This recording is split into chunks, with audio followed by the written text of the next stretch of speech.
क्या आप जानते हैं कि केवल कुछ ही श्लोकों का एक छोटा सा स्रोत आपके जीवन की सबसे बड़ी बाधाओं को दूर कर सकता है। एक ऐसा स्रोत जो देवी दुर्गा के सामने हर मनोकामना के द्वार खोल देता है और जो साधक को भय, दुर्भाग्य और शत्रुओं से रक्षा का कवच प्रदान करता है। नमस्कार दोस्तों, माँ भगवती की कृपा हम सब पर बनी रहे। आज हम बात करेंगे अर्गला स्त्रोत की, दुर्गा सप्तशती का वह रहस्यमयी भाग जिसे मंत्र शक्ति का प्रवेश द्वार माना गया है। कैसे इसका पाठ करने से देवी स्वयं साधक के जीवन में चमत्कार करती हैं। तो आज जो आप सुनने जा रहे हैं वो एक साधारण स्त्रोत नहीं है, यह है माँ दुर्गा के अर्गला स्त्रोत की शक्ति, एक रहस्यमयी द्वार जो यदि भक्ति से खोला जाए तो देवी स्वयं आपके जीवन में उतर आती हैं। आइए जानते हैं इस स्त्रोत की दिव्यता, उसकी उत्पत्ति और पाठ विधि। अर्गला का अर्थ होता है बाधा या अवरोध। अर्गला स्त्रोत देवी दुर्गा से प्रार्थना करता है कि वे अपने भक्त के जीवन से सभी अवरोध, संकट और विघ्नों को दूर करें और उसे विजय, धन, ज्ञान, सौंदर्य और मोक्ष प्रदान करें। यह माँ दुर्गा को नम्रता पूर्वक निवेदन करता है कि जब मैं सप्तशती का पाठ करूं तो कृपया मुझे योग्य बनाओ, मेरे संकटों को दूर करो और मेरी रक्षा करो। इस स्त्रोत में मुख्य रूप से दुर्गा सप्तशती के देवी महात्म्य का स्मरण करते हुए माँ भगवती से वरदान मांगे जाते हैं। दोस्तों, यह स्त्रोत दुर्गा सप्तशती का एक विशेष भाग है जो मुख्य पाठ से पहले पढ़ा जाता है। अर्गला स्त्रोत का पाठ करने से जीवन में कई प्रकार के आध्यात्मिक, मानसिक और सांसारिक लाभ होते हैं। यह स्त्रोत देवी दुर्गा की स्तुति है और सप्तशती पाठ का एक आवश्यक अंग माना गया है।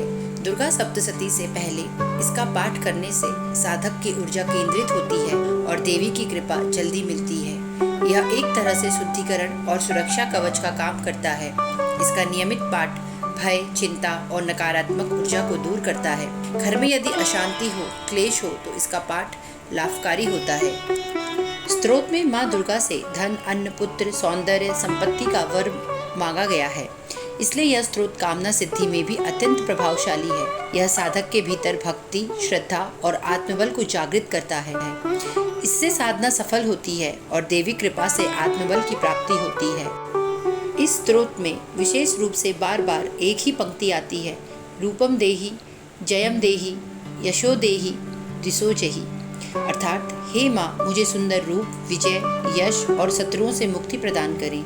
यह केवल याचना नहीं है, यह एक ऊर्जावान मंत्र है जो साधक के शरीर, मन और आत्मा में माँ की शक्ति को जागृत करता है। आइए जानते हैं इस स्त्रोत का पाठ कब और कैसे करें। सुबह स्नान करके साफ वस्त्र पहने, माँ दुर्गा की मूर्ति या चित्र के सामने दीपक जलाएं तथा माँ को लाल फूल व भोग अर्पित करें। फिर पूरे भाव से अपनी श्रद्धा अनुसार 1 बार, 3 बार या 9 बार अर्गला स्त्रोत का पाठ करें। परंतु इस बात का विशेष ध्यान रहे, पहले दिन आपने जितनी बार पाठ करने का संकल्प लिया है वही नित्य प्रतिदिन दोहराएं। पाठ के अंत में अपनी मनोकामना कहें। नवरात्रि, अष्टमी और पूर्णिमा को यह स्त्रोत अत्यंत फलदायी माना जाता है। यह स्त्रोत कोई भी कर सकता है। यह विशेष रूप से उन लोगों के लिए उपयोगी है जिन्हें बार बार विघ्न आते हैं, जो भयभीत, उदास या कमजोर महसूस करते हैं, जो माँ से सीधा जुड़ना चाहते हैं। दोस्तों, कई लोग देवी की आराधना करते तो हैं लेकिन मनचाहा फल नहीं मिलता, क्योंकि ताला नहीं खुलता, द्वार नहीं खुलता और अर्गला स्त्रोत वही चाबी है। यदि आप माँ से सच्चा संबंध बनाना चाहते हैं तो इस स्त्रोत को अपनाइए, नियमित इसका पाठ करें और फिर देखिए कैसे माँ स्वयं आपके जीवन में उतरती हैं। अगर आपको यह जानकारी उपयोगी लगी हो तो हमारे चैनल को सब्सक्राइब करें। इस वीडियो को अपने दोस्तों और परिवारजनों के साथ शेयर करें ताकि माँ दुर्गा की कृपा सब तक पहुँचे। हरिओम तत्सत।